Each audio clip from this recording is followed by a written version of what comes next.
Testing, testing. Testing, testing. Testing. All right, sound should be there now. You got any sound there, Yorker? Yes. I think we got sound. Let me know. I think I got it working now.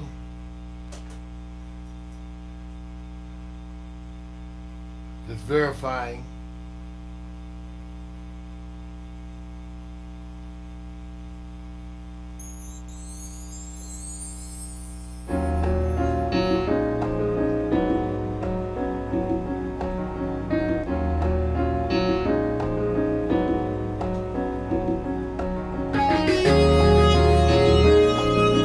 Thank you, Yorker. Okay. Where would I be without my friends? Coming up next, 7 o'clock. Questions we always wanted to ask men. Let me get my head right there.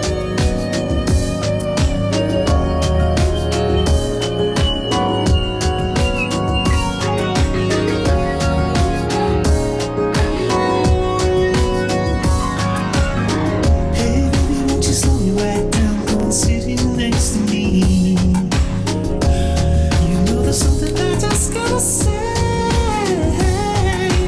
Get ready. Trying to find the right words to say this honestly. So hoping I can find a way. 'Cause I've been going crazy just thinking of you. It must be so tired spending all your time running through my mind. I guess that I'm addicted to all that you do. I could call it love, don't say enough about me and you. Every minute, every hour, every day, 247 got a hold on me. There's no better way that I could ever see it. 247 got a hold on me. I'm telling time for you good every day. 247 got a hold on me. Lock it up, lock it down, throw the key away. 247 got a hold on me. So baby, won't you take a look at me? Can't you see I'm all tied up? 'Cause I'm begging you for your touch, asking you for your hand. And I know that they're only words to you, and just words are not enough. But if you give me time and son, I know you'll understand. 'Cause I've been going crazy just thinking of you. You must be so tired spending all your time running through my mind. I guess that I'm addicted to all that you do. I could call it love, don't say enough about me and you. Every minute, every hour, every day, 247 got a hold on me. There's no better way that I could ever say it. 247 got a hold on me. I'm telling time for you good every day. 247 got a hold on me. Lock it up, lock it down, throw the key away. 247 got a hold on me.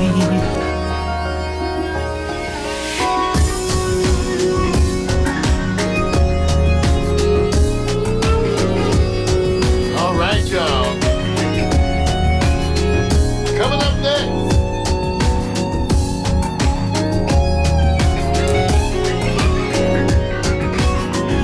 Cause I've been going crazy just thinking of you.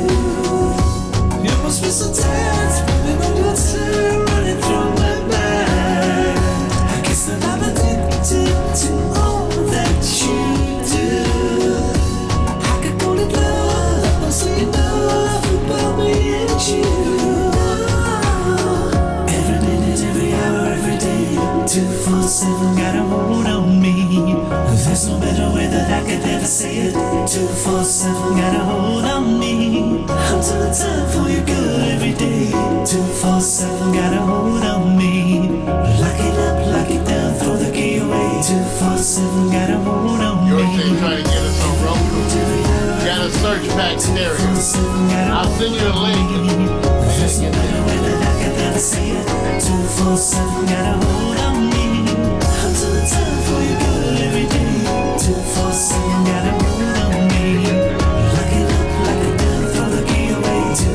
247 got a hold on me. Sights on the body heat. Pax Stereo. Coming to you all in the street. That's the way we do it. Gotta say hi to all our friends in the room. My buddy, my partner in crime, Michael York. The Atomic Dog, he's in the room. We got Felicia Hill. Oh, Karen and Aaron. Man, thank you all.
Welcome everyone to another one of the original Pax Stereo experiments, and I'm never here alone. Let me introduce to you my partner in crime, the man who's extremely gifted, over there working 3 video switchers while being live on air and talking constantly to social media. Please give it up to the one and only Victor Allen, everybody. Hey, good evening everybody. How you doing? Yeah. Hope everybody's doing okay. Man, well, tonight's the experiment, Vic. It's the experiment. It's the beginning of our new neo-urban family night, 7 to 10 p.m. That's Tuesday, Wednesday, Thursdays, and even Fridays. Mondays we do the morning coffee with show. But now we have this new thing because of the demand. Because people wanted to see us more. I must admit I've been off for a while, and so maybe that, in a very pleasant way, led to demand for more. But people have been asking to see us more, along with some of our content providers, and so here we are. So I want to thank you all for having us. So Vic, the neo-urban family night, okay, I start with the pre-show, then we do Real Men Talk, and that's the way it is this week, and then following this though, we're going to do Real Men Talk from 7 to 8 p.m. But you guys, at 8 p.m., we have something very, very special for you. And we call it Handheld. The LZ mixtape is all videos that have been shot by my partner in crime himself, Victor Allen. So give it up. That's coming up at 8 o'clock. Let me tell you what we got. I went through and selected some of the videos for us. So let me tell you some of the people that we have. First of all, we have Kelly Price, Lenny Williams, Phil Perry, King, Evelyn Champagne King, Tank. Remember? Oh, yeah, that's right, Tank.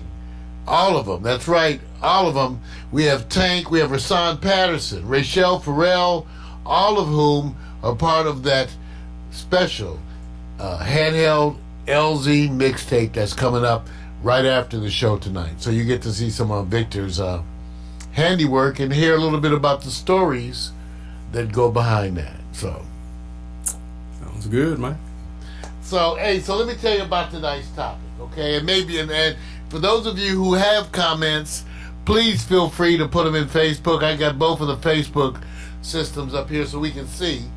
But today we wanted to talk about questions women say they've always wanted men to answer. Now, Vic, I purposely asked some of my women friends about some of this because when I first started to do this topic, I had in my own mind some idea of the topics I thought that women would want to ask men. But as it turns out, Vic, way different. Okay. Way different. It wasn't, even though I asked some people very close to me, and I was amazed that they had some really crazy questions, but they had never asked those of me. So for those of you out there, you ladies out there watching, you can put them in the chat room. And I went and did a number of searches. I have questions women have for men. I have 50 questions for men we want answered ASAP. And I have 23 questions girls want to ask guys, but are too embarrassed to ask. Okay. All right? Okay. Now before we go too much further, let me indicate also, this is a 420 friendly broadcast, and we're going to see about, we want you to enjoy. Now, I also had some comments. Michael York was putting in there, he wants to watch us on the Roku. You know, we have a Pax Stereo channel, so search it, Pax Stereo TV. It is there, even though one of the things that we love to do is hook the TV to our laptop. Right. And, you know, that's the way that we tell people, everybody to do it. So, Vic. Yep. What kind of questions do you think women would have for men? Before we even get to their questions, what kind of questions do you think they'd have for us? Okay, now I'm going to ask questions because so you know that I have not met with you about, you know, the overview of all this. I just know we was going to talk. Is this about just general questions or dating or relationships? In other words, they're just inquiring, you know, it's not relationship specific, just about men, right? It's questions they wanted to ask men. Okay. And that's as far as they take it.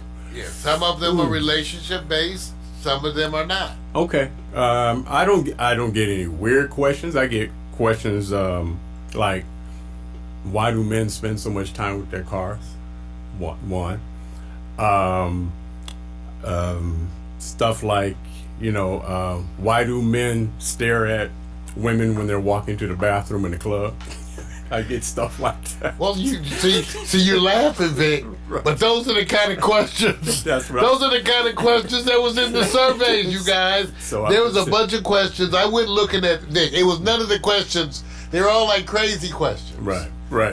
Well, let's look at some of them. All right. One of the things that seemed to be consistent in the questioning, no matter who I went to, no matter where I looked at questions that women had for men, one of the things women constantly had questions about was men's bathroom habits. Oh, wow. They all say, why do men spend so much time in the bathroom taking a dump?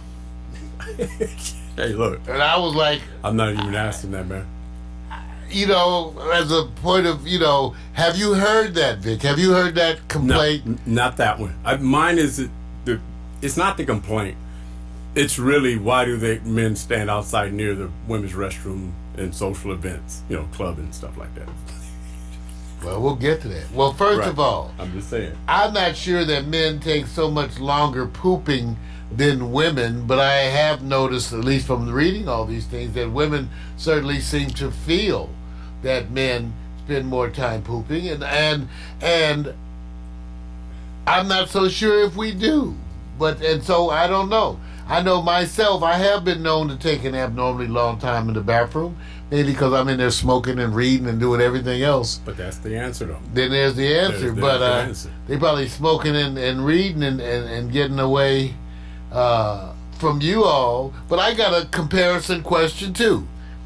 Why is it that women love to shock us? It seems that they do, in my experience, with peeing in front of us. I don't know about I had this conversation with a few of my buddies. We're in there in the morning shaving, getting our stuff together. And here comes your old lady. She just plops right down in the toilet and just starts whizzing.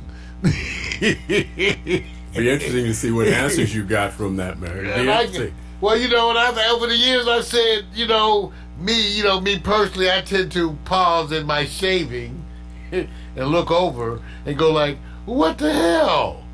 And usually the answer I get is get over it. I'm not gonna lie. I have not had that experience. You've never had a woman pee in front of you? Just plop, while I'm in the restroom. It's always been like courtesy. Let me know when you're, that's it. Maybe there's something there that your DNA is a little bit different, well, bro. do you take a long time pooping? Give me the line where it's long or short, and I can answer that. Well, that's okay. So again, remember the topics for today: questions women have wanted to ask men, and we're getting them from a variety of articles. And the first one we was dealing with the whole bathroom issue, and just different questions that you thought. One of the questions women put out there was, "Do men prefer bar soap or body wash?" And I thought immediately about those commercials, right? Right.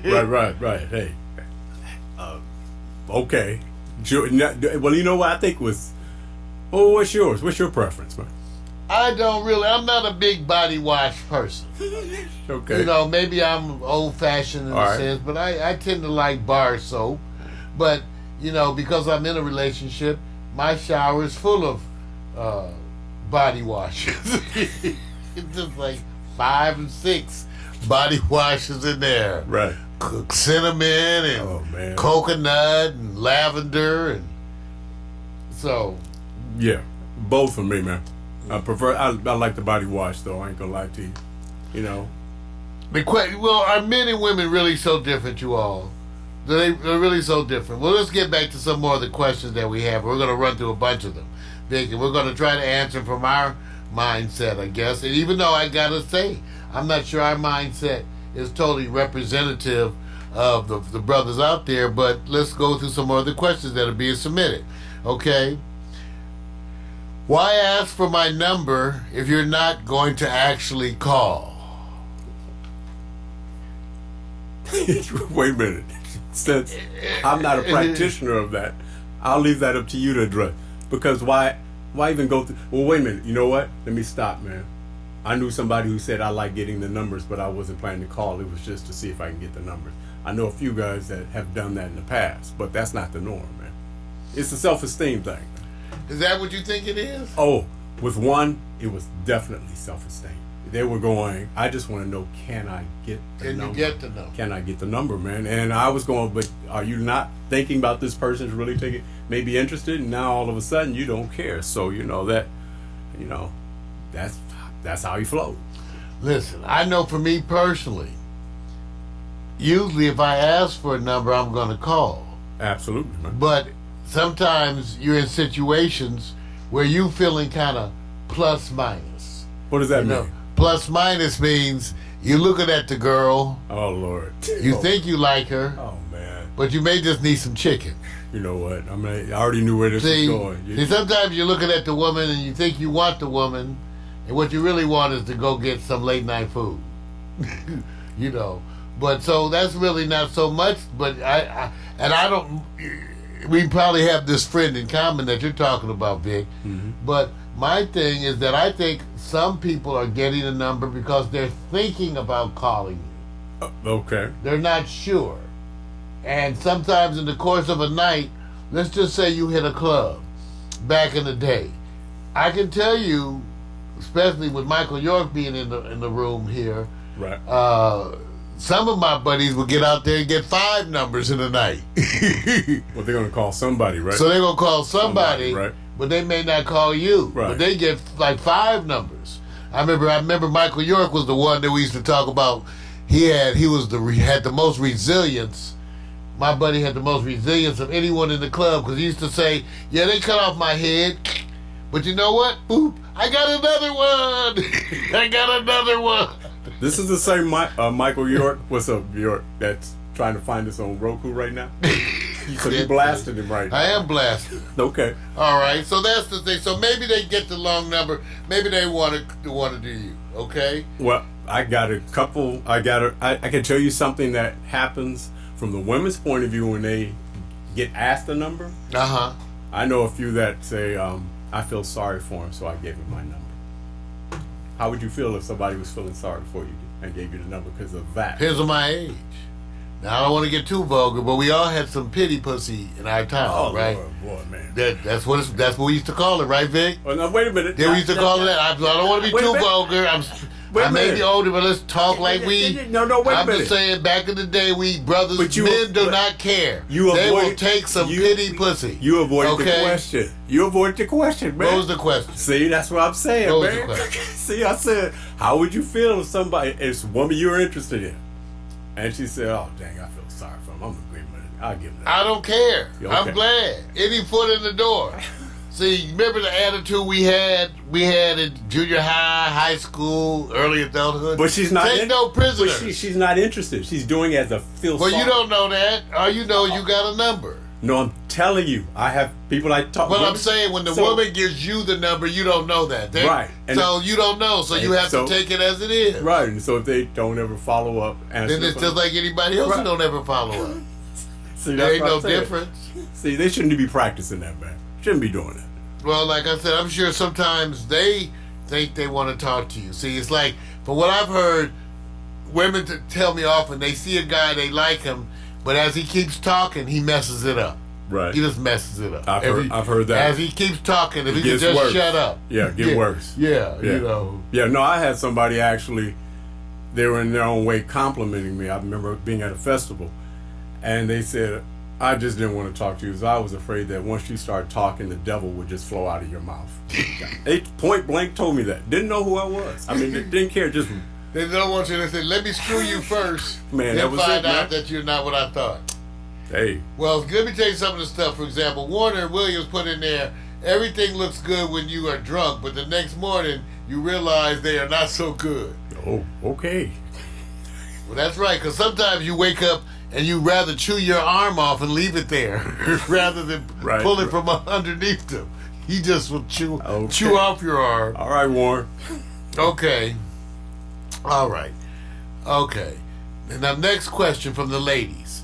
Why the mindset that being in a long-term relationship is the end of fun?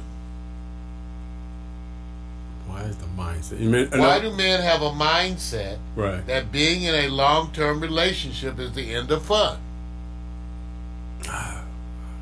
You know, no, I don't know. That one, I don't want to even fake that because I haven't. I always just thought that the issue that men was having is just committing, but defining it as long term. What's long term? Well, let's put it like this. I get the point. Right. The point is that getting into a relationship where now you settle down is the end of fun. And it's not.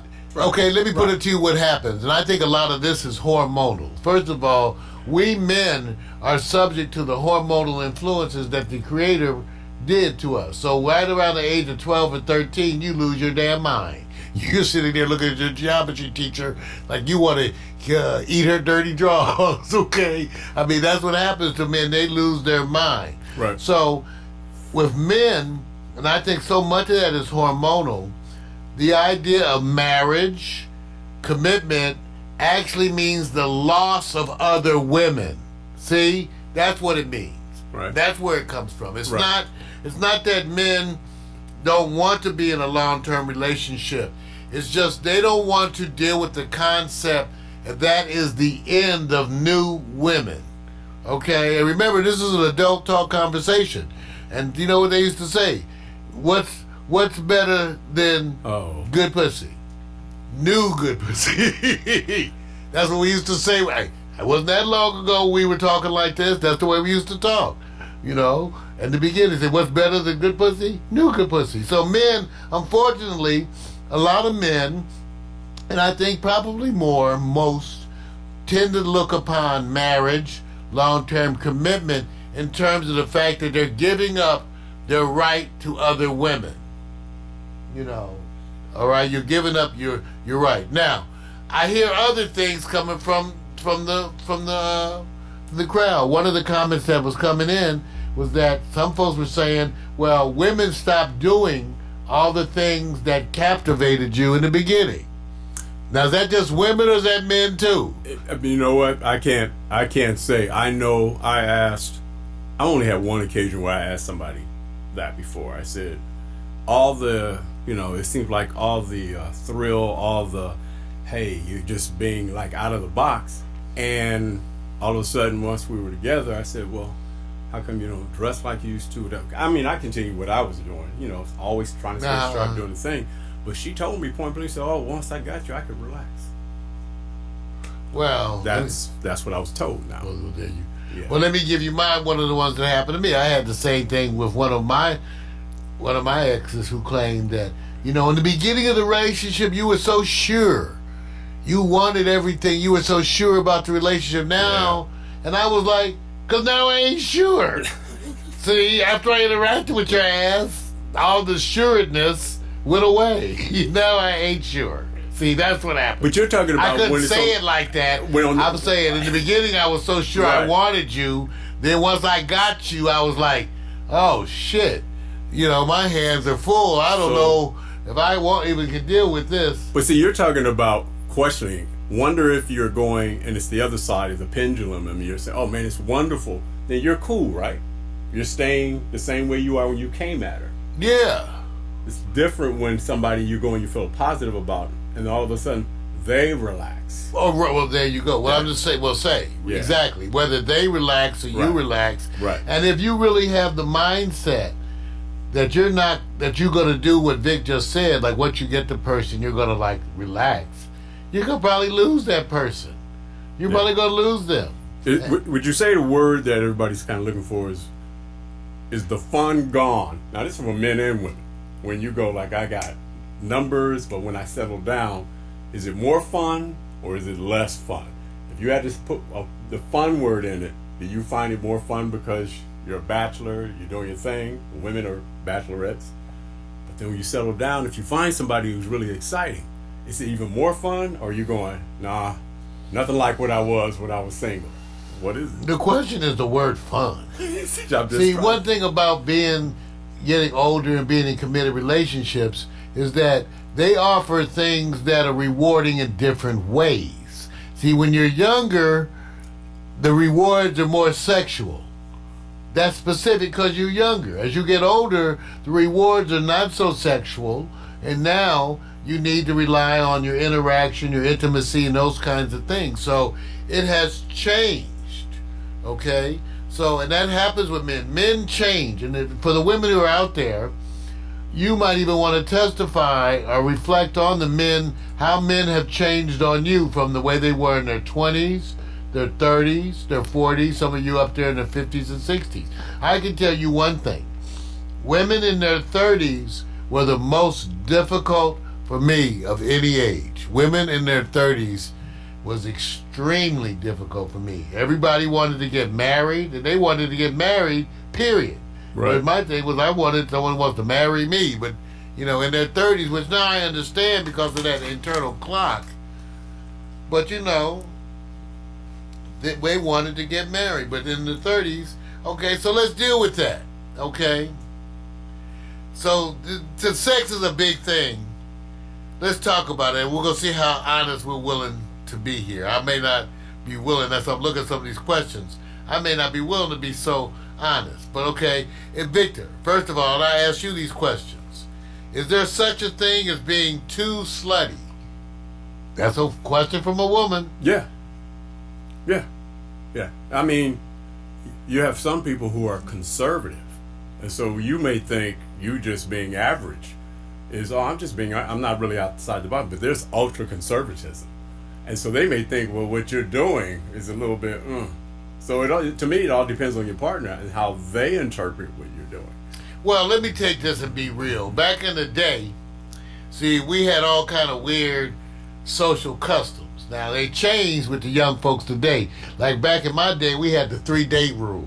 We were going to give you like 3 dates. And then we was going to be all over your ass. Some of us, the first date. Right. All right? Right. But, you know, there was a thing, I remember, when people were trying to hold back on certain sex. Right. Now, so nowadays, oral sex is not the issue that it was when I was coming up. So the question back then was, how many days before you gave them some head? Because you didn't want to get a bad impression. You didn't want the person to think you were too slutty. Right. So, you know, and different men were different. Right. I know men who, if you gave them some head on the first date, you know, they had an issue with you. They were wondering what you was up to. It was a little too easy for them. So I don't know, Vic. How about you? What was too slutty for you? Giving it up on the first date, is that slutty? Is it? You know what? I think it's how you define it. If somebody, I'm gonna say this. You probably gonna say, "Oh man, it's bullshit." But I used to have these conversations. If somebody says, you know, you're having women and they say, "Well, you know, I gave him some." I said, "So you didn't want it?" Oh, well, they did want it. Well, but see, when you put in the context that I gave them, it made it seem like you're going, "Hey, look, I did them a turn, and I'm not." So to me, it's just how it's defined because, you know, there's some one night stands that we can interpret as slutty, but they lived long and prospered. Some of my best relationships were quote unquote one nights. The first night, I remember I've had a couple of relationships, more than a couple, where we stayed together the first night and we were together after that. It kept on going. It didn't end. Yeah. You know, it was way less common for me to have a fling and just have sex with someone and then want nothing to do with them. That wasn't really the way that I wanted to do it. Right. But that gets me to the next question. What percentage of your female friends do you want to sleep with, Vic? Friends? None. I know you're going to believe me. None. Because they're friends, right? They're my friends, man. And I know who he's talking about. Yeah, my real We're talking friends, about some specific friends, people. Oh, yeah, because, you know what?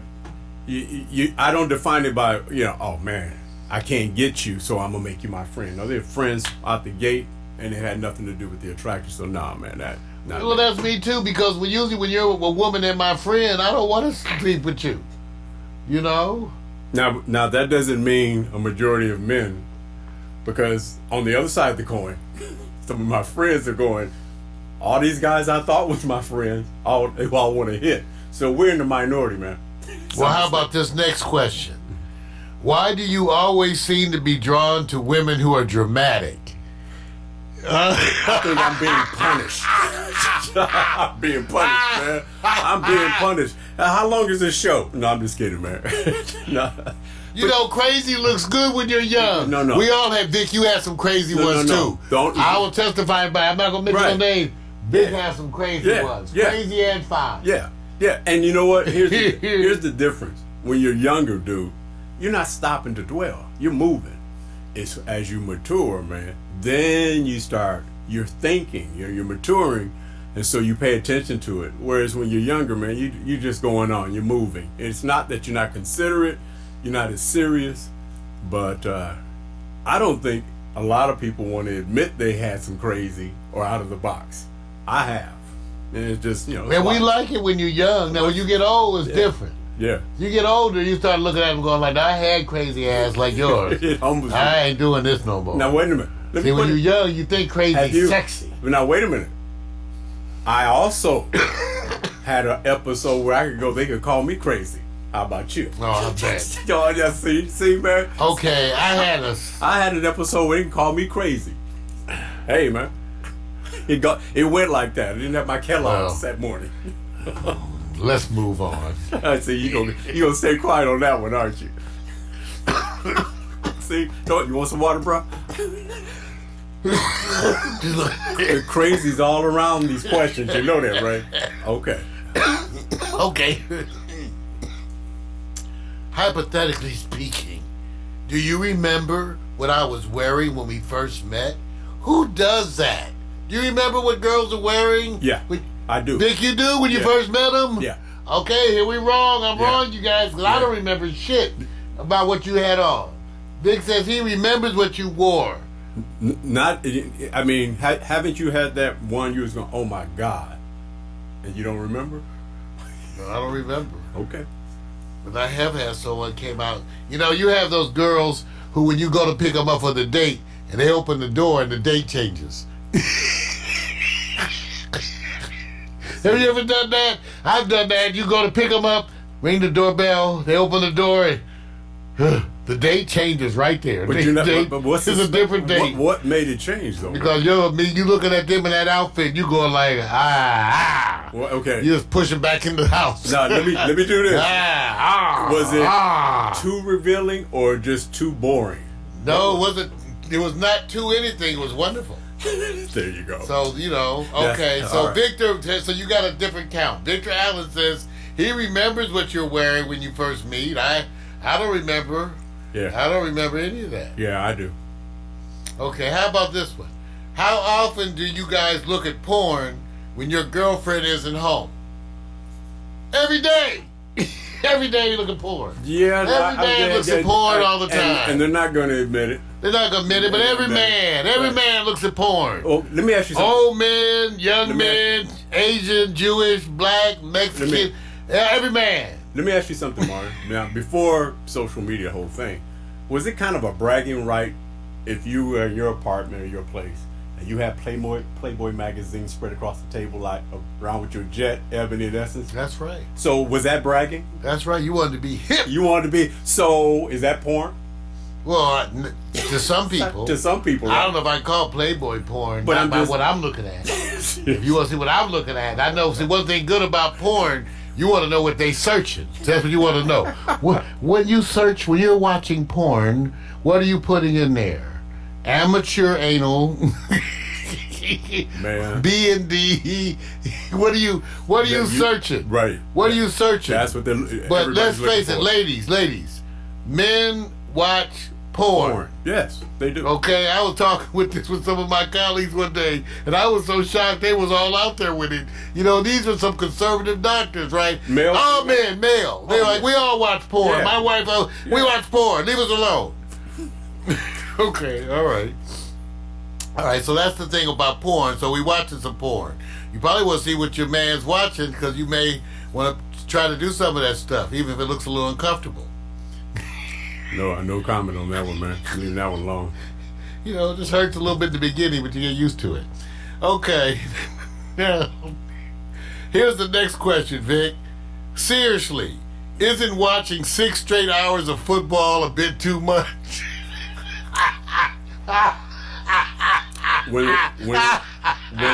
when they're losing ass teams and you have nothing else to do and you're forcing yourself to watch it anyway because there are no other games. I can see the reasoning in that, but no one else will.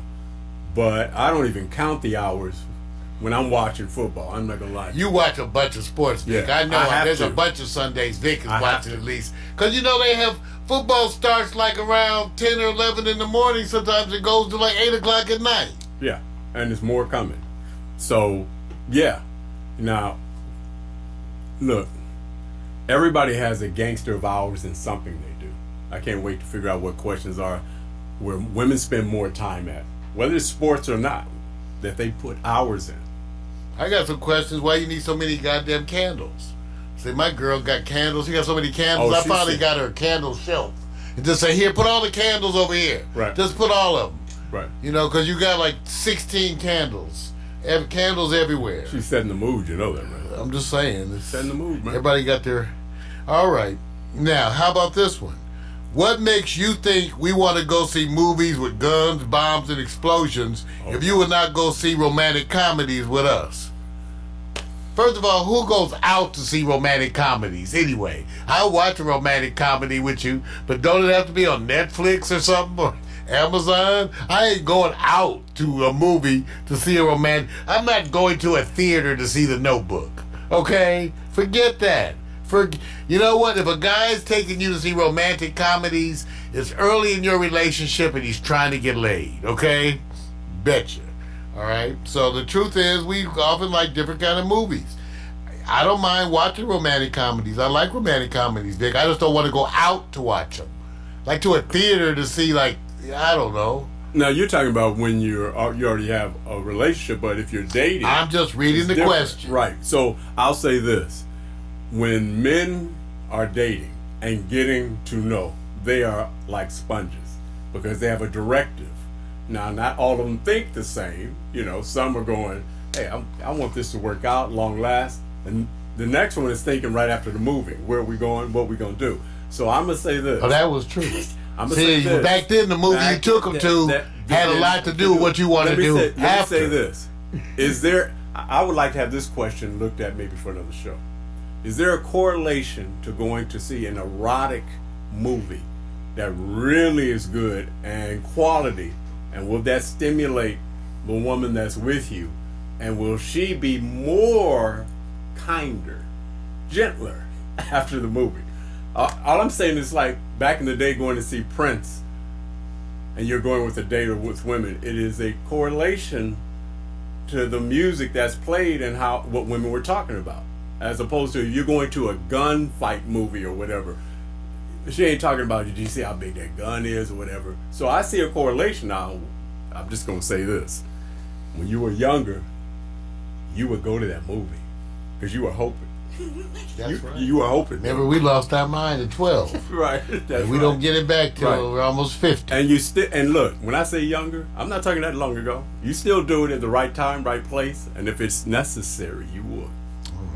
Hey, tonight on Real Men Talk, we're reading off questions that were submitted. Questions women wanted to always ask men. And they're kind of all over the place, just really all over the place. So I'm just sort of picking through them and asking some of the stuff and seeing what Victor and I have. But if you guys got some particular comments, make sure you put it in there. All right? Okay, Vic, let me ask you,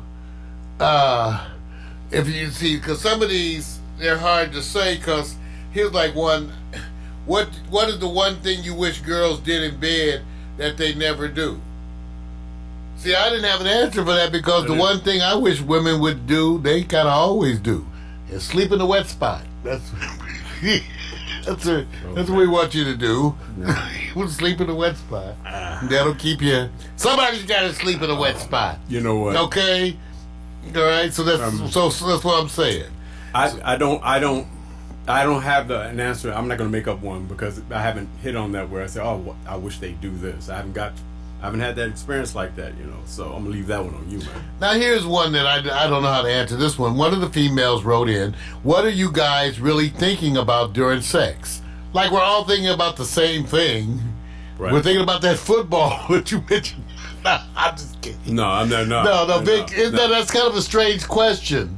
What are you thinking about during sex? That's different with everybody. First of all, you know what? I can't wait to get the source of the people who are asking this question, because the idea that they're saying, well, you're not thinking of that person, you must be thinking of something else. I went online and got 5 different articles. They're out. If you Google this, you guys find two or 3 pages of articles. Right. Questions women want to ask men. I just took from different backgrounds. Right.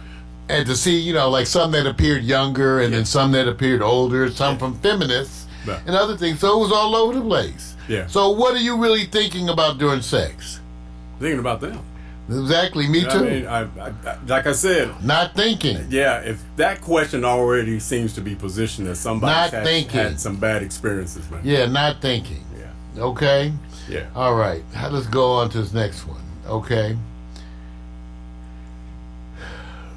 Have you ever slept with a prostitute?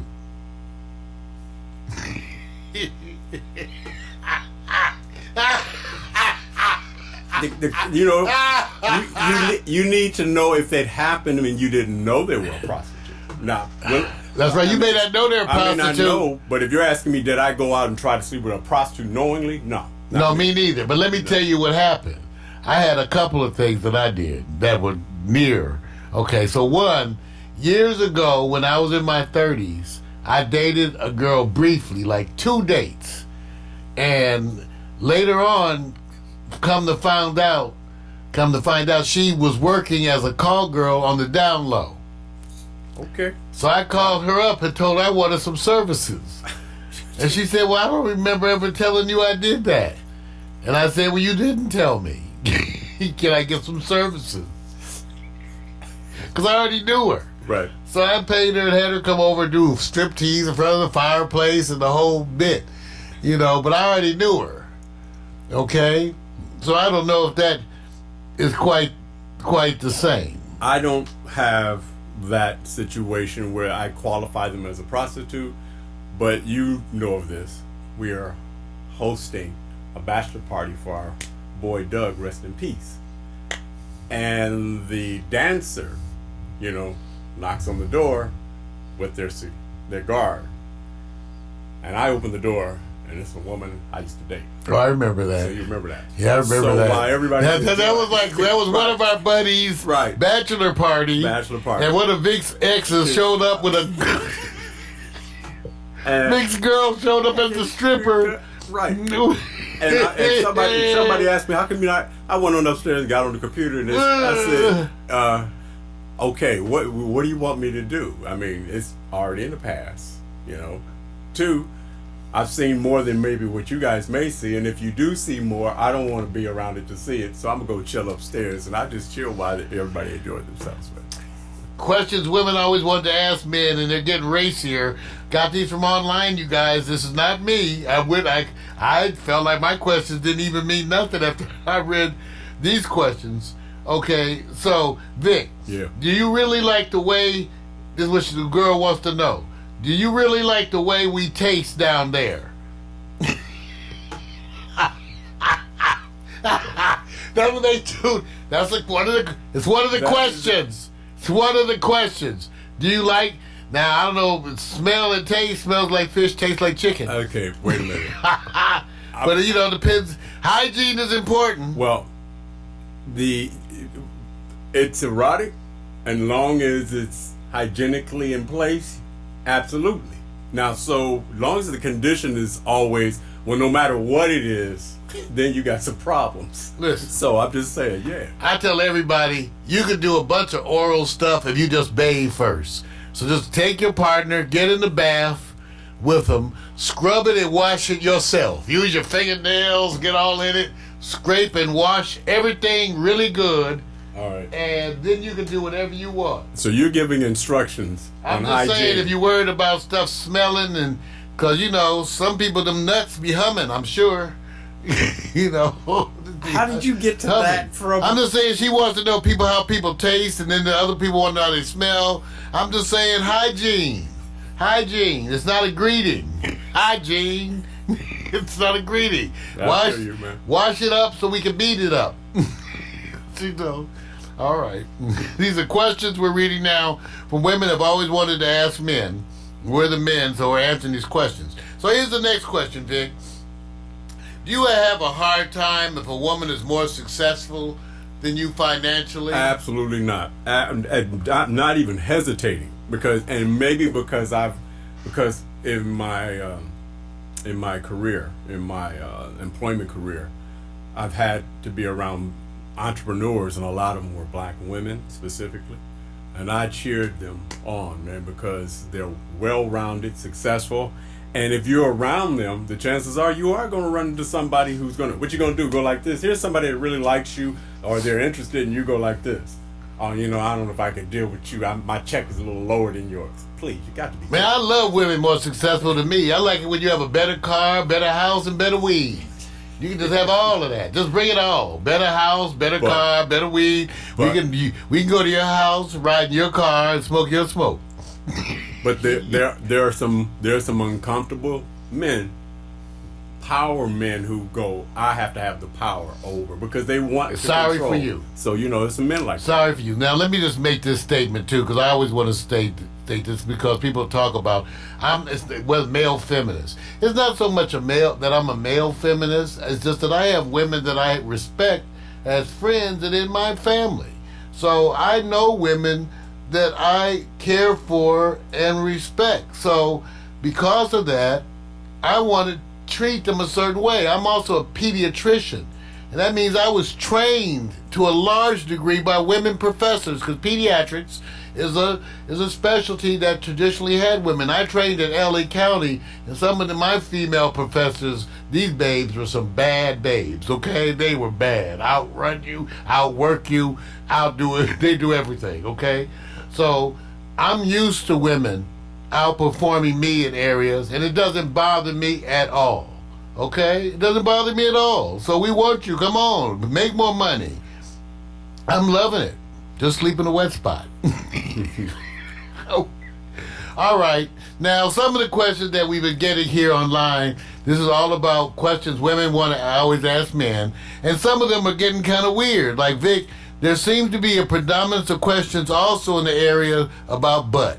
So let me read you a couple of questions. All right. Why do you want to stick it in our butt so much? If you were with a woman who never let you near her butt, would you be cool with that? So let's come to you with the first of the booty questions. I'm not that kid that's in a period. What? I'm not that kid. What? I'm not that kid that's forcing that issue, man. I'm just saying that because that sounds like a forced thing. There's some conversations. You trying now. to say There's you're some not dealing force. with the Hershey Highway? Yeah, I'm just saying. No, Packing mud? No. Packing mud? No, listen to your question. Listen to your question. Your question is, it seems like it's a narrative of one, not a coming together of two. I don't think all men want to have anal sex. A bunch of men do. It's interesting that when you look at the questions from women to men, from the questions, you know that men questions about anal sex are almost, again, a part of every question group. Mm-hmm. Depending on, no matter what the age or group of the women, they tended to have some questions about this. So, again, little different. We didn't give you a good answer of that because we're not sure all men want to, but certainly some do. And we always say bigger things have come out than what's going in. Well, just can, relax. I can say the conversations that I've had and feedback with women that it was more of the men are driving towards it as much as the women are not saying, oh, we can't wait. It's always been the men's narrative to go, hey, doing this. And so that's why I said how the question is asked. Okay. So now we get to some of the other ones as we get to this last 20 minutes or so, 15 minutes or so. Do you care if women have real boobs or if they're fakes? I won't know unless I get to test them, right? See, it'll be like this. I'm gonna tell you the truth.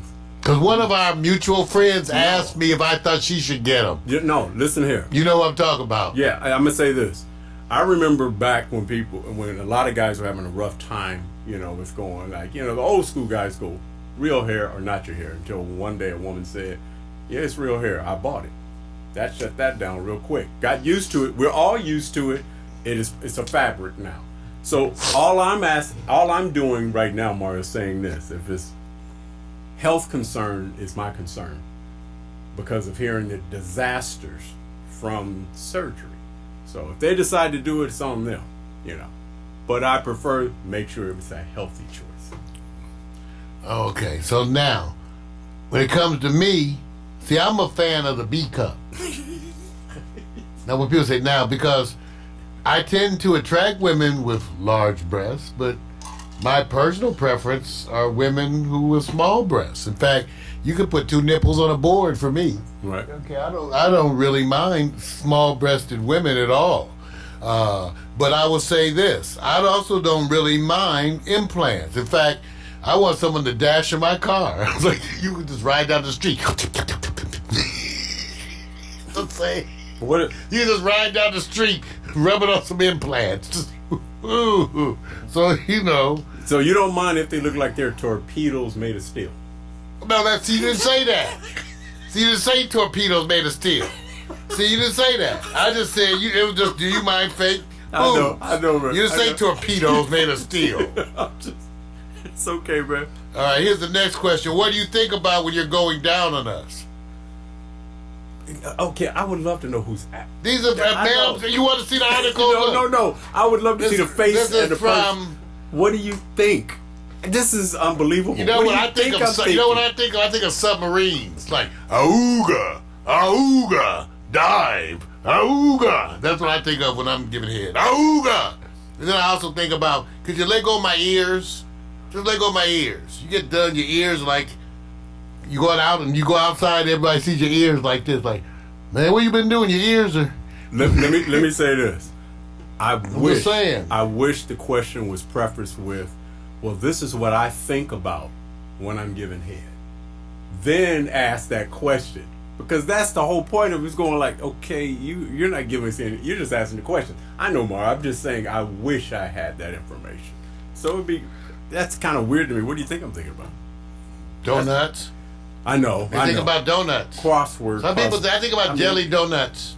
You know what? When I'm everybody thinks about different stuff they give head. Me is jelly donuts and Nutter Butters. You know what? Yeah, Nutter Butters. That's what I. Yeah. You know, I would love to know the source. Another time. Don't worry about it. Again, let me remind you guys, we're reading questions women have always wanted to ask men from a variety of sources. We went to some sites that deal with feminists, other sites that are young people, and we find some consistencies. Right. One of the other questions, Vic, and I mentioned this before the show, one of the other questions that is consistent, which even my own woman had a question with this. She said, that's a great question. Right. And I said, it's not a great question. Okay. But this is the question I mentioned before. It was like, how does it feel when you're running with your dick dangling like an appendage? I've had a bunch of women say that. How do men run with their dick dangling like an appendage? You know what? And even my own said, yeah, that's a great question. Okay. I said, it's not a great question. I think it's a great question. How do y'all run? How do men run with their penises hanging down there? The same way men think about heavy-breasted women who are in track and field or sports, and they're running real fast, and those things are swinging at butterflies. They're supposed to wear a sports bra. They're supposed to be slinging and swinging breasts. I know about sports bras. We have support, right? Jockey straps, the whole thing. So they got support too. So what? I don't get it. I would just tell you, having a penis gives you a different balance. That's why men do so much better in certain sports. See, as I begin to run, my penis takes on a special kind of an air. It starts to lean to the left or to the right to give balance to my legs. And then with the shifting of my penis and my testicles, I can shift my running into a faster speed. So you may have seen the key. That men do run better because they have that dangling appendage to help them maintain balance. See, that's how we men maintain balance, by having a penis and the little testicles. So Mr. Mushroom helps me navigate. So as I be going around, I'll be helping. Come on, Mr. Mushroom, help me navigate. And that way we can do some low running, just because we have a penis. Now, some of y'all, after they have the operation, keep the penis and see how well you run with it. I'm just saying, Vic, would you run better with or without your penis? Do you think? You're literally going to ask me that. You're going to ask me that. But I remember doing a track meet, and the guy who ran the 400 meters was the fastest in the state. And I remember at the end of the race, he was coming down the last 50 to 60 meters, and the women were cheering. And I was going, that dude, he's beating everybody's ass. Easy. And I said, damn, bro, they're cheering a lot. Come to find out a week later, go see the video, his stuff came all flying out. So all the way down the track, it's slapping his legs. And so he's got enough penis that it slaps his leg. And it didn't make him miss a beat. I lost my leg in the war. You know what? See, you know what? They're not going to pay attention to you, man, because you're supposed to be insightful. All right. All right. Well, we've been helping. This is questions women always wanted to ask men. It's been all over. Now, here's one of the questions that also was at every page. Why do you leave the seat up? First of all, let's handle that, Vic. The seat up is the natural position that the toilet should be in, right? All right, like, for example, I have certain things that I try to have reminders of. Alexa, what's my to-do list? You have 6 items on your to-do list. Here are the 5 most recent do's. Remember to keep toilet seat up. See? Finish watching every Flintstone episode. Sleep in the wet spot. And scratch and sniff. Would you like to hear your last item? Yes. Yes. Get off my ass and jam. So, yay! So you can see, the natural position for the toilet seat is up. Women put it in the unnatural position, which is down. If you see, if it's like this, if the toilet seat is up, when I go in there to pee, I don't have to touch nothing. I can just pull out Mr. Mushroom and take care of business. See? But if you have the toilet seat down, now you got to bend down, raise the toilet seat. Are there any men, the only thing good about having the toilet seat down is so you don't look in the toilet. What about you, Vic? What do you think about that? Well, I treat it like this. If I go over a young woman's house or whatever, I expect to see the toilet seat down because that's where she expects it. So if I'm at my place, you should expect that it's going to be up. Now, if you're complaining and you're the visitor, then you got problems. So I'm just saying. It's you go over your gold lady's house and the toilet seat is up. You're like, hey, what's up with that? What's up with that? So, man, I'm not saying anything, man, else because I want to keep it on the positive. Well, we're getting to now, Vic. Now we get toward the end of these questions, these wonderful questions. I hope these answers. I hope you send this video to these locations. These ladies are telling we answered their questions on the air. All right. Okay. Now, one of the last questions that they wanted to ask was that as men, do we ever fake orgasms? No. No, because it's too easy to have the real thing. No, man. No need. It's too need, man. It's too easy to have the real thing. Man. Don't need to fake them. Don't need to fake them. Don't need to fake them. Okay. Wow. No need to fake the orgasms. Never even heard a brother even reference that as, oh man, I faked it, man. No. Never heard a brother even express that about his woman or who he was saying. Not at all. Well, so that gets So we want to tell you, we hope that you've enjoyed the show tonight. The show Real Man Talk is all about questions that girls want to ask guys but are too embarrassed to ask. Coming up later on this week, we're going to have a show where we talk specifically about the coronavirus, its implications, what you should do to be getting ready or to deal with this outbreak. And we're also going to have a show this week that talks about gun ownership. Should you own a gun in today's world? And if you own a gun, why should you own it? And what should you be doing with it? This has been Real Men Talk. I'm Mario Hemsley, and we hope that you enjoyed it so far. And it's been a blessing. Now we're going to take a quick musical break, and then we're going to come back and tell you about the next part. Yeah, for the people who enjoy legacy music, chilling out after these Q&A questions. I'm definitely going to the site, bro. I'm going to get the names of some of those people, man. These are the questions women always wanted to ask. I'm telling you, my girl was like, yeah, how do you guys run? She goes, do you ever sit on your testicles? See? These are the questions, man. These are the questions women want to know. Do you ever sit on your testicles? Some good questions, man. I was like, no, I don't. Hey, look, I'm not. Never. All right, coming back. We're going to be coming back with Victor Allen's handheld mixtape, which is going to be videos featuring Rasan Patterson, Layla Hathaway and Vesta, Rachelle Farrell, Tank, oh man, Eric Benet, and more. Elder Bars. Be right back.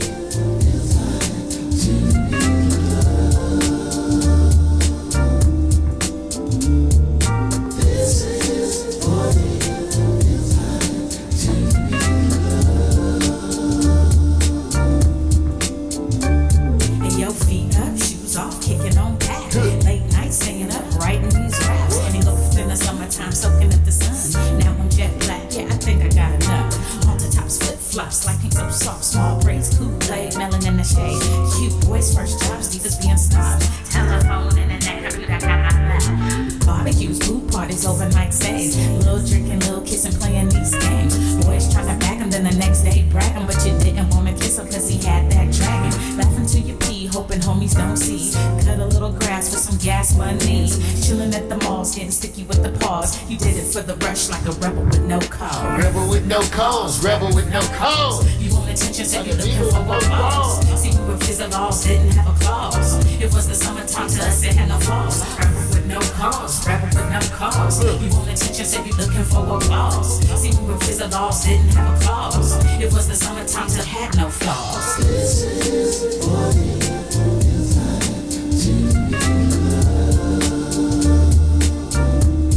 Thank you, John.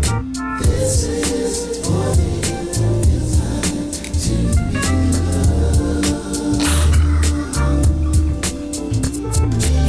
at the hoop court, 3 straight hours. White mini skirt with the airbrush flowers. We went to Sugar Labs and they appreciated that. And he would almost die when he let you wear his cap. You might have told a lie and abbreviated facts. If you came home late and were accused of being late. Me, I didn't smoke, mama, I swear. She's only gonna judge me and you know it ain't fair. Trips to the beauty shop, keeping fresh hair. Blowing $80 at the damn state fair.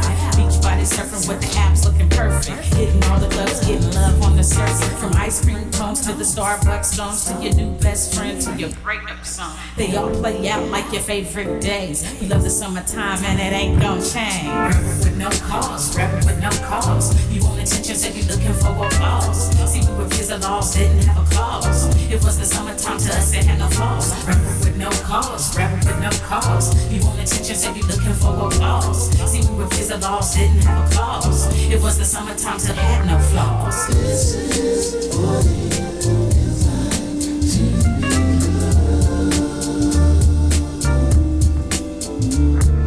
This is what it feels like to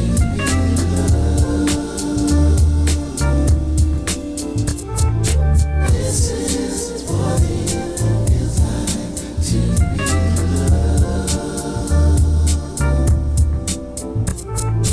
This is what it feels like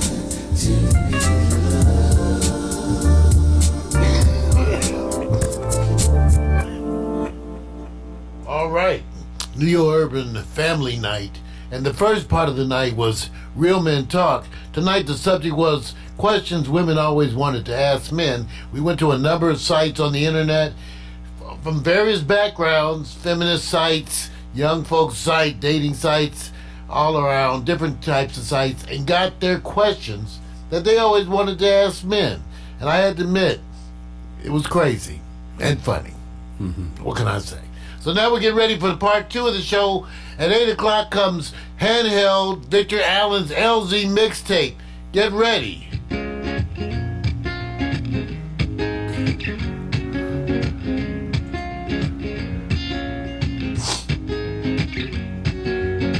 Something your mind can feel. A broadcast machine, 24/7 days a week. A social media stream. We are not corporate. We're indie to the core, free to do our own thing. We are who we are, and we are Pax Stereo. We are the new view. We are Pax Stereo. We are the new view. We are Pax Stereo. We are the new view. We are Pax Stereo. We are the new view. We are Pax Stereo. We are the new view. Yeah, Pax Stereo.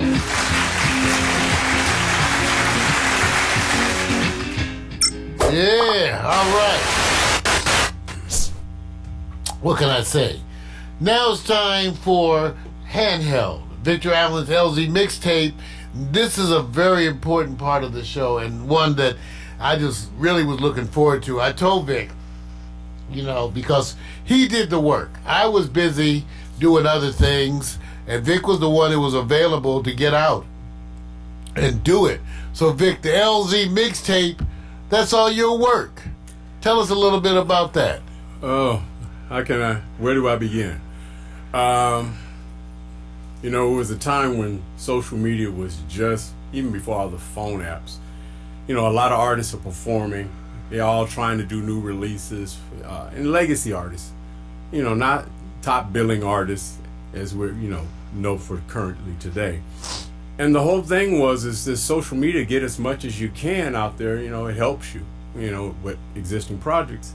So I would just crash these places and just, take any one of our cameras and just say, position myself, go out there, shoot, and do the best you can, act like a fan. Don't try to be perfect, because then you try to be perfect and be a problem. And maybe a couple of times got lucky because they were okayed maybe a few hours in advance, but most of the stuff I got, man, it was just me going out there acting like a fan, hold up the camera, and then catch them. And then if I did a full length concert, that was very difficult because holding a camera. Most people are going to say, well, what about a tripod? Well, if you're not already prearranged to be at a location and you're not approved to be at a certain location, then you can't just bring your tripod. I tried that a couple of times and it just gets in the way, because sometimes you're working with square footage that says you can be right here, and so your equipment and everything could impede other people in the area. So what I did is just position myself wherever and shot, man, and catch who we can until social media changed a lot of the what they call the protections. And of course, you now have to be very careful. But it was a contribution. We said it. We said we love these artists. We're going to show them that we appreciate them, and we're going to highlight them. And that's what we did, man. And these videos are available on YouTube. So you can go on YouTube and get them. You can search for the Local Zone, the LZ, and find this playlist. Well, let's start out with the first one, Vic. Rachelle Farrell. That's funny how this one went. Okay. It's not you know, I wish one of the downfalls of doing this is that you don't have somebody shooting you. And then back in that day, you were so busy shooting them, I can't really show you. Here's what I was going through. But I remember the Rachelle Farrell being down here with Lettucey at Baldwin Hills Crenshaw Plaza. And we were all promised to get interviews. And while Lettucey was performing, we were all in a room. And we were all going to get this interview. And they said, everybody gets 2 minutes. And I said, I had a choice. Get Lettucey or get Rachelle. Now, Lettucey's, more current at the time. And still. But iconically, Rachelle is the one you want to get. I like Lettucey, but I am glad you got Rachelle. I had to make a choice. Now, didn't get the interview because there's always a dog in the room who's going to go, I'm not paying to get 2 minutes. And took 10 minutes, and a lot of us was pissed off going, and they said, well, it's time for her to go now. So as soon as she got up, I said, oh, now I'm jacked because now the crowd is already set up. And you just can't come in and put your camera where you want to. So you know what they say, walk up to the stage like you own it. So I did. And you'll go through this transition depending on what song you're going to play versus whatever. If it's what I think, I'm being told you can't be here. So I'm moving the camera around and I'm moving. And when I see him turn his back, I come right back. So depending on what you play, man, I'm not sure because we got the full length and then we got individual songs. But this was one of those cold nights, man, where I wanted to get Lettucey and Rachelle, and I got Rachelle. Handheld. Yeah. Victor Allen's LZ mixtape. Here's the first selection for the night. Rachelle Farrell, I Forgive You. I'm playing these right off of YouTube, so.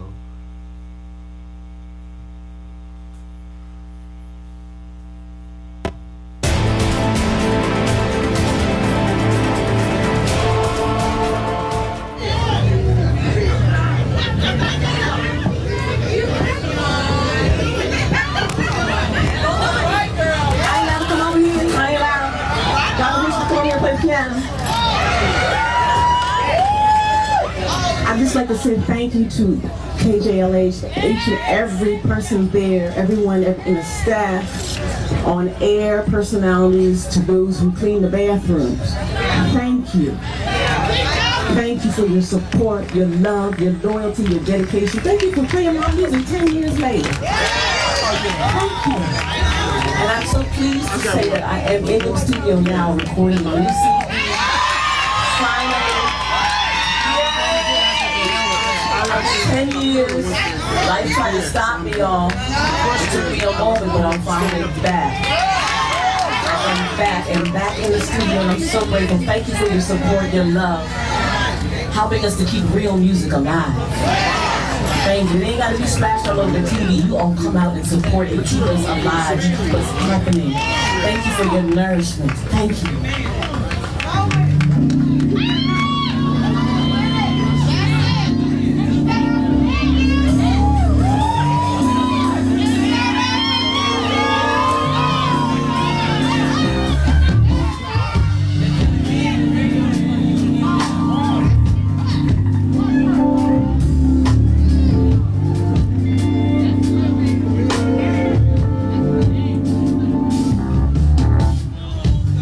Just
Rochelle Farrell.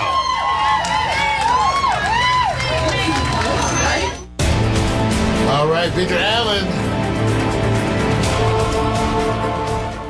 That's right, Victor Allen's LZ mixtape. Correct your own path with your own vision. Wonderful piece right there, Vic. Rochelle Farrell doing I Forgive You. Yeah. It is. A lot of people are talking about how come Baldwin Hills Crenshaw Mall doesn't host those kind of concerts anymore. Not at the same way, I guess, for some of these artists. I have no idea, but it's a time now where it's just hard to even capture them now because of all the protections there. And now I'm pretty sure there's a lot of artists who say that, I wish people can shoot me, spread the love, but as you know, we had to kind of move away from that. So I appreciate this experience because not only did I get to get her there, but I also got to get her, with Layla Hathaway. So you stumble upon crashing these places where you just go, wow, here's the artist that's going to be here. So most of the time for me, man, it was like a surprise. So, you do the best you can. Well, one of the ones you just mentioned was Layla Hathaway.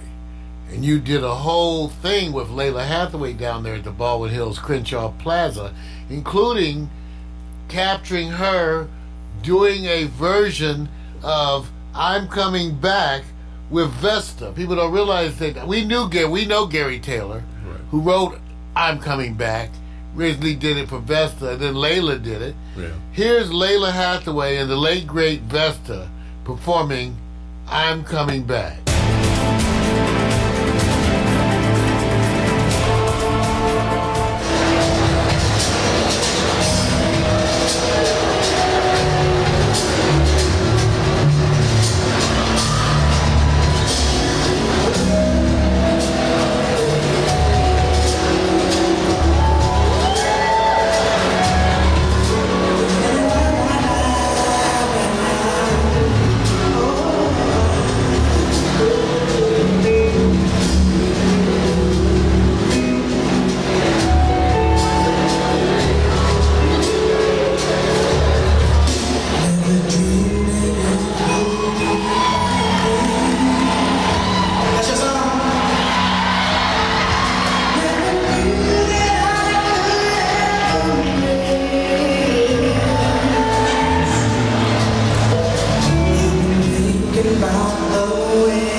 That's right.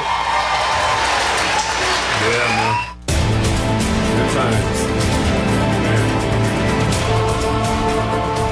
Yeah, I remember. Wonderful that. piece, man. The late great Vesta Williams. Yeah, man. Yeah, when you think about it, it doesn't hit you until you go, wow, it's already, up with the angels. So, special moment. Special moment. Yeah. One of the performances that I really appreciated was the one that was put on by Tank.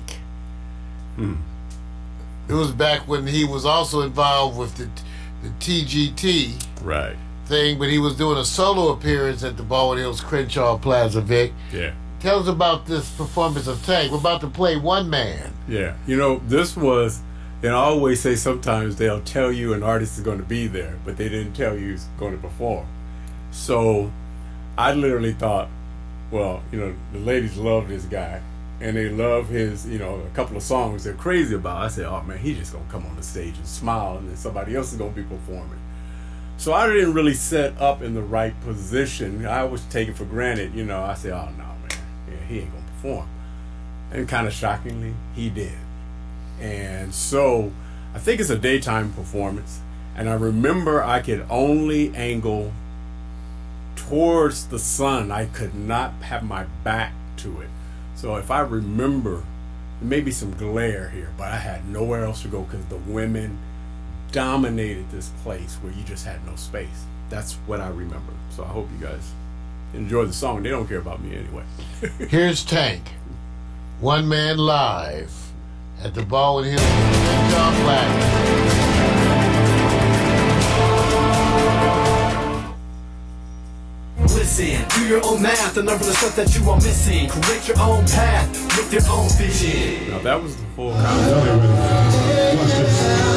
You got good somebody on the right side, calling me, yeah, yeah.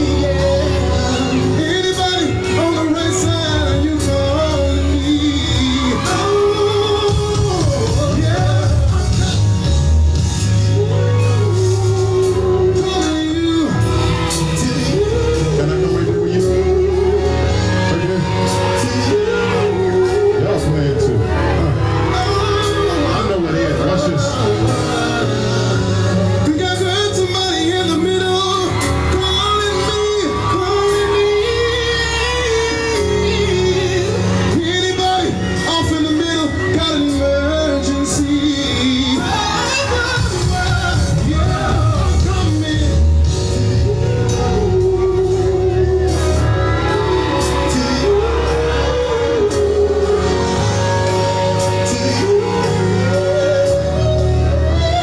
Let me ask you something, ladies.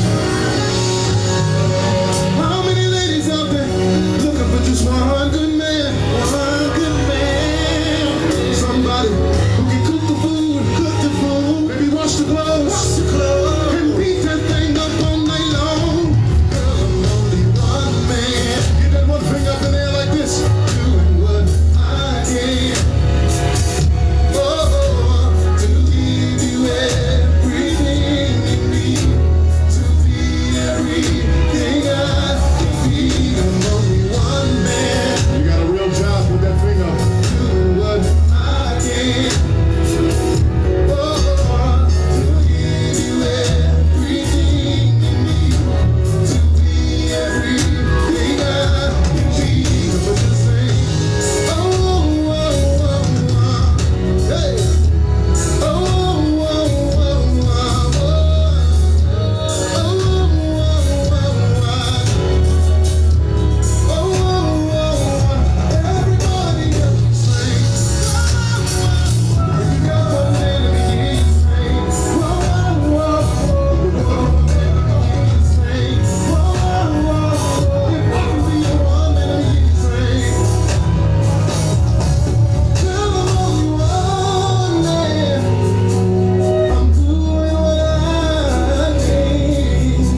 girlfriend's man and their relationship worrying about what's going on over there. That ain't none of your damn business.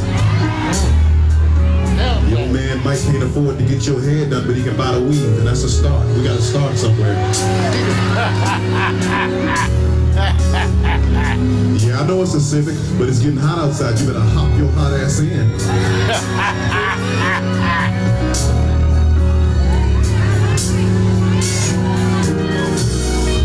One man trying to hold down a job. One man trying to stay out the street. One man trying to love you, love you. One man wants you to love me. Can I be your one? Can I be your one? Can I be your one?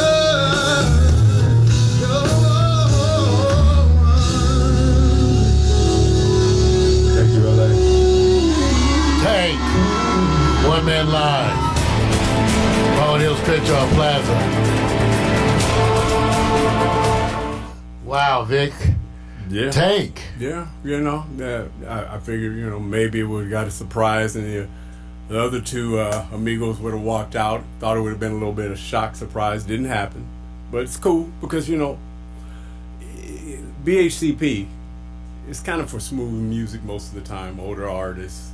So if you get a Tank, it kind of changes the vibe there, man. So it was cool. It was cool. And I believe he didn't do a full concert. I think he did about 30 minutes or something like that. Wonderful stuff. Yeah. One of the concerts that Vic did that I specifically loved was Rasan Patterson, an artist that I had been very fond of for quite some time. Vic got a chance to go out and shoot him, and I was really most jealous about this one. Here he is doing Spend the Night. What do you remember about that? I call him laid back Rasan. If he does anything with body movement that's this fast, that's a big deal. He's tend to be really laid back. But I could say this, a lot of people say, and following, because he's trending, there are certain artists that's trending on the LZ, even if this was years ago. They're trending that he is underrated. Oh, yeah. By voice alone, and maybe some other factors there. So I would say he's that kind that makes you pay attention to the music. You're not jumping around going nuts. And I remember him being laid back on the stage. If he breaks a sweat, that's California lottery, man. So I hope you enjoy it. So here he is, Rasan Patterson, Spend the Night, live.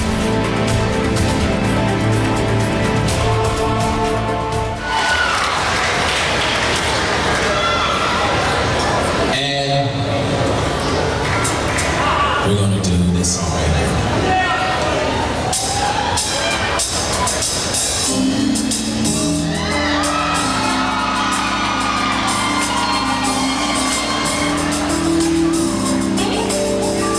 Yes.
Rashawn Patterson.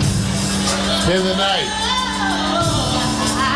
Live at the Baldwin Hills Crenshaw Plaza.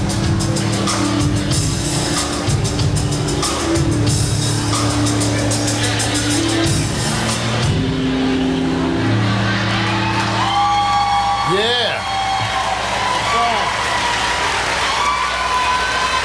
Thank you.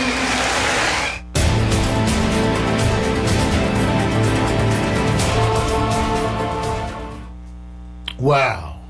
What a concert. And I think we're going to get to play another one from that one too after a while, but got to give it up to you, Vic. That was great. Rashawn Patterson. Yeah. I mean, I wish, I wish they had more right down the hill. One, you may not have on my list only because he's an older, matter of fact, probably more from my father's generation. But as you know, I'm be dating myself as well. He was the first 8-track I ever bought was from an artist I captured down the hill. Let me see if you can remember. I'll give you 5 seconds. And to me, it was special. Ramsey Lewis? That's it. Me capturing him because it's the first 8-track. I mean, you thought you was a big boss back in the day when you could get that clicking track that make that noise inside the cassette in the car. So getting him, oh man. That's personally special, but you got to be into the jazz and everything. And of course, Sun Goddess, how it goes. Well, we have that coming up in the show, coming up in the future. Yeah. Ramsey Lewis. Yeah. Wow. Now, Taste of Soul. You went down there and you captured Eric Benet, and amongst some others. I forgot about him. I forgot. Man, okay, you know what? I can't fake it, man, because there's a few artists. I think I caught them all on the same day. I can't remember. Yeah. That was when you got Alexander O'Neal. Yeah. Okay. Eric was always performing. He wasn't hard to get. Because he's an LA fixture. So you kind of know he's probably for the ladies more than anyone else. But I can't remember all the details because I believe he was along with other artists and not the closing act. So man, I almost have to see the video to remember it because he's been at Taste of Soul a few times. So man, forgive me if I can't give you all the details. I cannot remember because Alexander O'Neal is Baldwin Hills Crenshaw Plaza. He's not Taste of Soul. So I don't know if this is Eric at Taste of Soul or Baldwin. No, this is Eric at Taste of Soul. Okay, so that's why I said, man, till I see it. Eric Benet, Georgie Porgy. 14 years ago. Y'all might remember it. Y'all might not. But right now, can I get the ladies in LA? Just the ladies in LA. Just the ladies to scream. Oh! Yeah. I said 1998, y'all. I said 1998. One more time, just the ladies. Just for me, I love this. Just for me. It's not your situation. I just need contemplation over you. I'm not so systematic. It's just that I'm that addict for your love. What? I'm really only on that potion. Never ever should have told you you're my only girl. No. I'm really only on that potion. Never ever should have told you you're my only girl. Just let I know it's wrong for me to own you like you. It's really not confusing. I'm just that young illusion. Can't you see that? I'm the only one that holds you. I never ever should have told you you're my only girl. I'm the only one that holds you. I never ever should have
doesn't matter. It's just that I'm that addict. Oh, you know. Hey, I'm the only one that holds you. Never ever should have told you. You're my own. Girl, what did they say? I'm the only one that holds you. Never ever should have told you. You're my own. One more time. And hey, what's his name? Good work, What Vic. he do? What's his name? I can't hear you. What? Yeah.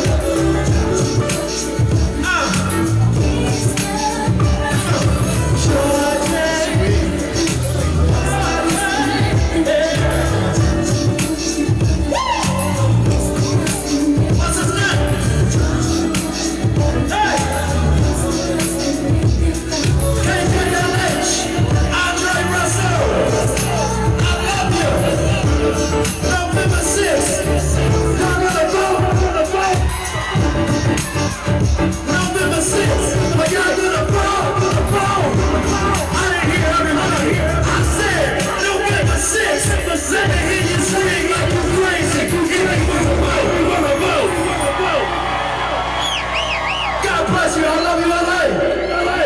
Eric Benet, Georgie Porgy, Victor Allen, handheld. Man, forgot about that. Wow, Vic, give it up to you for that. Yeah, now I do remember because I remember the details because they were really trying to work on the audio and they couldn't get it optimized, and you could kind of tell a little bit. But hey, you know how it is. He still put it down as long as he's cool with it, man. As long as he's cool with it. And I'm not sure if that was the only music I captured, so I'm trying to reminisce. I can't remember, man. I can't remember all. We're looking at handheld Victor Allen's LZ mixtape. You know, this is all videos that were shot by my partner right there, Victor Allen. Handheld mostly. Sometimes he's out there with a monopod, never a tripod. No. But out there in the community capturing these videos. And we've got some that are just so stellar. At the end of tonight's show, we're going to be presenting you with a full-length concert on our way out with just Stephanie Mills. So stay tuned. At the end of this show, right about 9 o'clock, just about 11 minutes, we're going to be starting that, and you'll get a chance to enjoy. Let's take you to a piece with El DeBarge. This is not the one. Oh, tell me, Vic, which one I should play, because we've got a couple here. The one with Christina? Or the one with They'll Never Be. Christina, because that's trending heavily because he's performing with her, and we was talking about this before because she's the up and coming. Personally, I would say I got to appreciate it later because when you're shooting it, you go okay, but then watching the comments and that video in our profile is moving faster than all of them. Just that one. Here's an emotional DeBarge singing with Christina DeBarge. Victor Allen's handheld.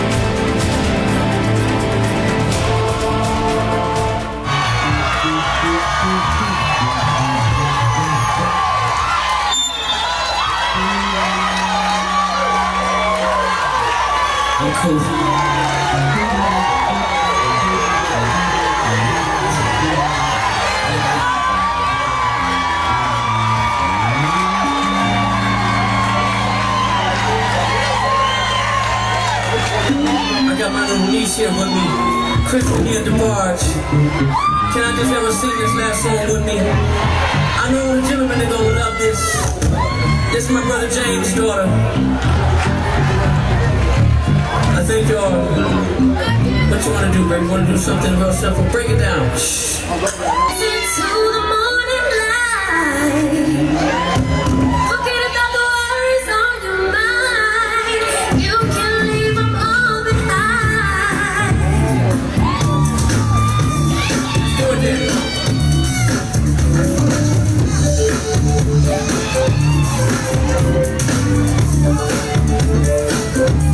Say what you say. The way it feels like the world is on your shoulders, and all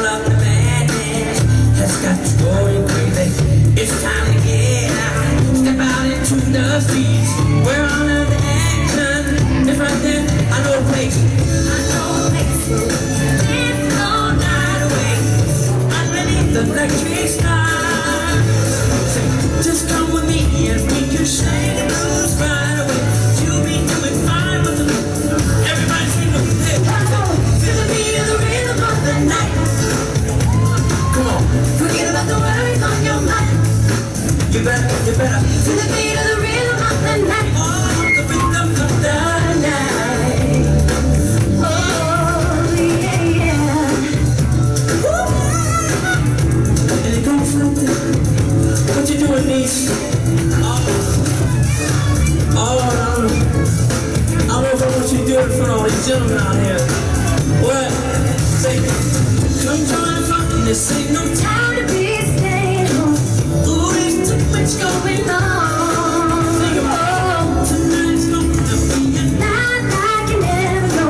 We'll be doing fine. Everybody put your hands together. Hey, to the beat of the rhythm of the night. Forget about the worries on your mind. To the beat of the rhythm of the night. Forget about the worries on your mind.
What do you think about that one, Vic?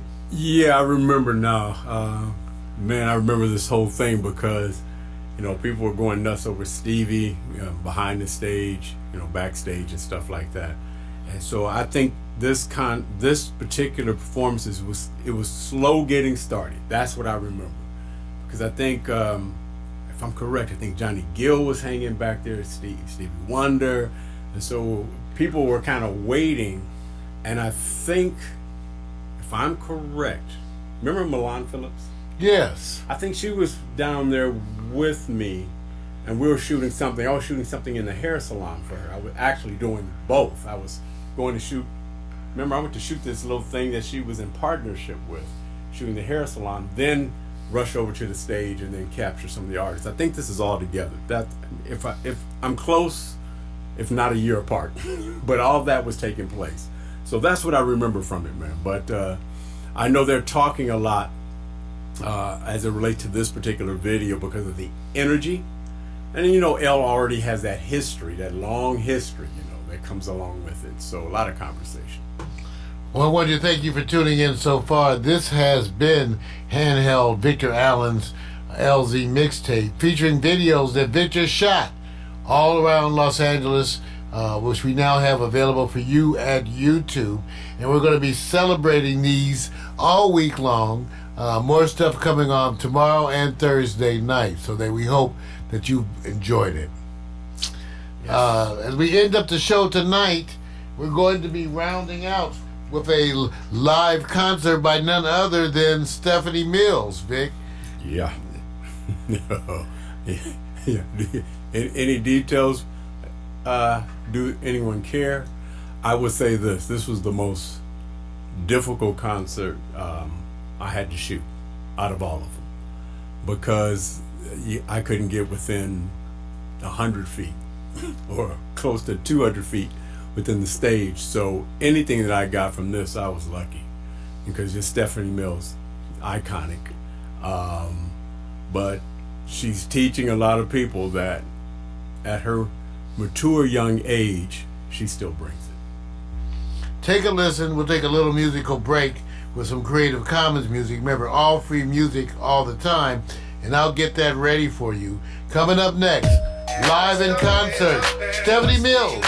Thank you for being part of our neo-urban family night. I'm Marlo Hemsley here with Victor Allen. It's been a blast. What's the use in trying?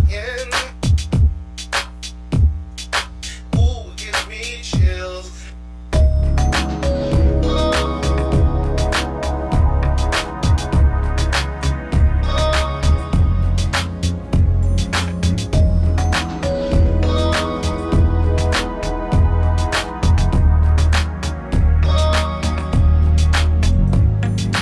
I like the way that you make me feel. Now slide your key in, ooh, gives me chills.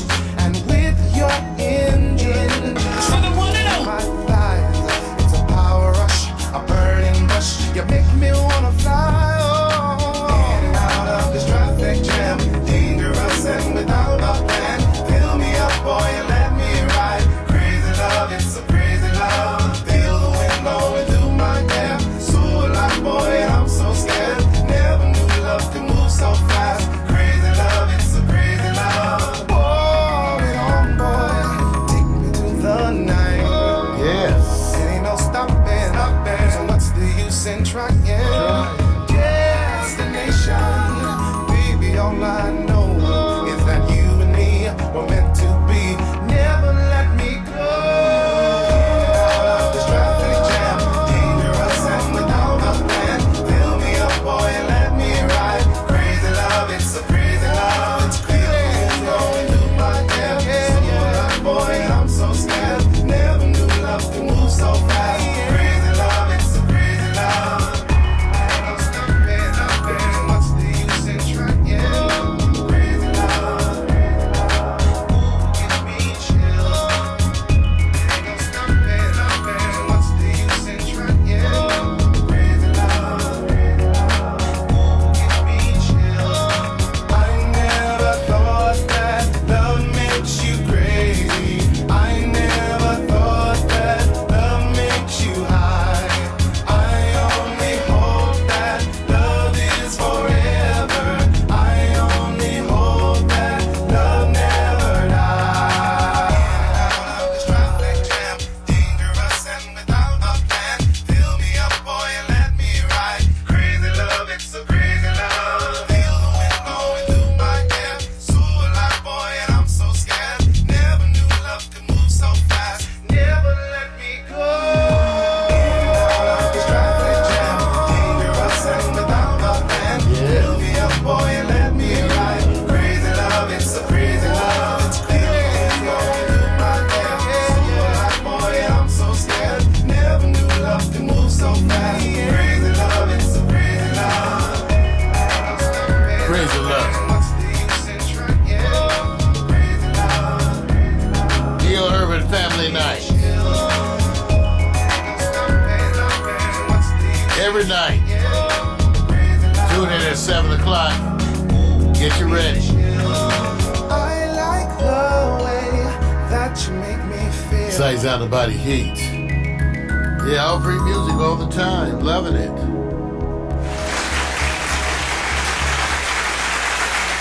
Well, that's part 2. We're done with that. And now for the final section of our Neo-Urban Family Night, the full-length concert series. As we told you, tonight's feature artist is Stephanie Mills. Vic, what a performance. This is one of our ones that really trends. Yeah, because you have Stephanie Mills, who's going to bring, the full band, the stage. It transitions from day to evening, so you get the split between the two. She changes clothes, she's bringing the whole assortment. It was the most difficult one to do because people didn't care about who was holding cameras. So you had people moving you, bumping into, whatever the case may be. It was really hard because I was back against a wall. So I was the furthest you can go back, as opposed to what you see in other instances where I'm up on the stage. And I just did the best I could and just hoped that people wasn't crossing in front of the camera, and got lucky. But this was the most difficult, but I appreciate this because Stephanie Mills, iconic. Well, this particular video, and I'm looking right now, 404,000 views. Yeah, for somebody who basically 404,000 views. Yeah, doing well. I mean, you're talking about an artist dating back to the 70s. Wow. So and she's got that energy, man. So I appreciate this, man. Well, thank you for tuning in. This is Neil Urban Family Night, the last feature for the night. Want to say good night to you as you enjoy this. Here's Stephanie Mills. Stephanie. See ya.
so bright.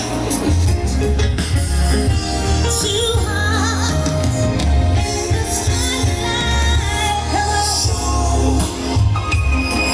Starlight, it's starlight on me. Why don't you shine?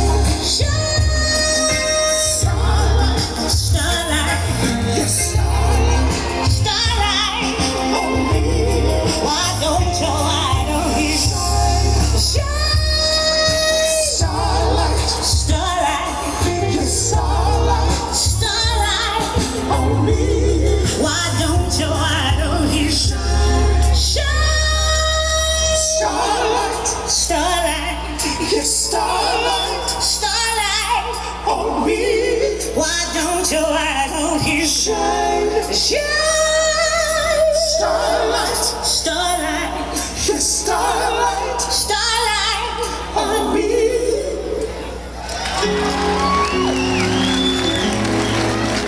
It's your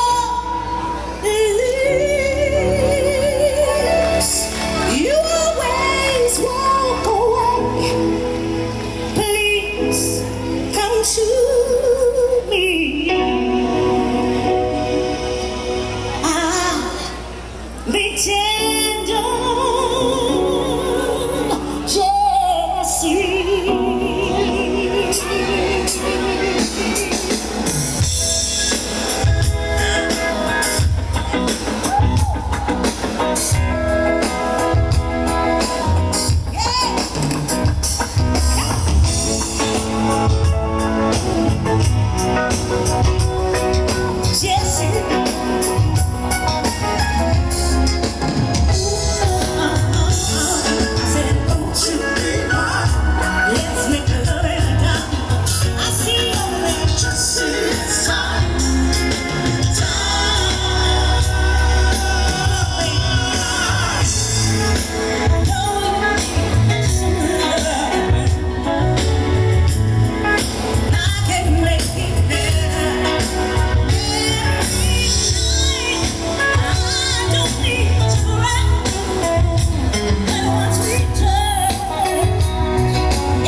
Looking across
song because I feel real strong about it. You know, I loved Michael Jackson. I loved him dearly, but this is one of my favorite Jackson songs. So I want to sing it. I love you too. So I want to sing it. Can we do it? I know we didn't rehearse it, but can we do it? Okay.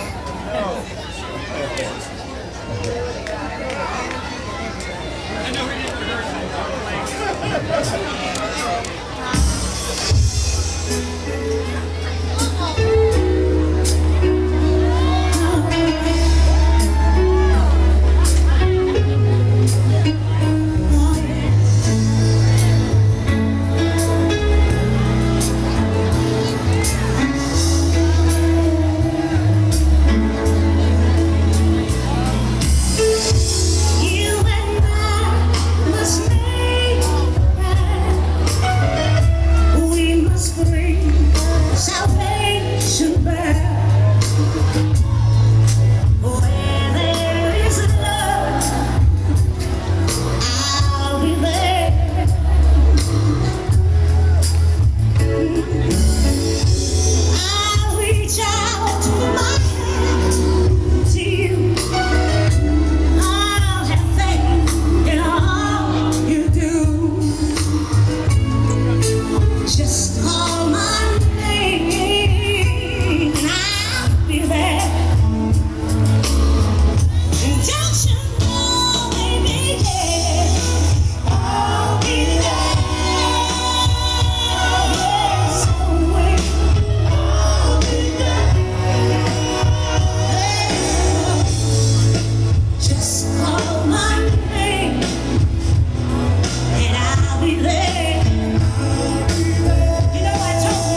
listen. Do your own math and learn from the stuff that you are missing. Create your own path with your own vision.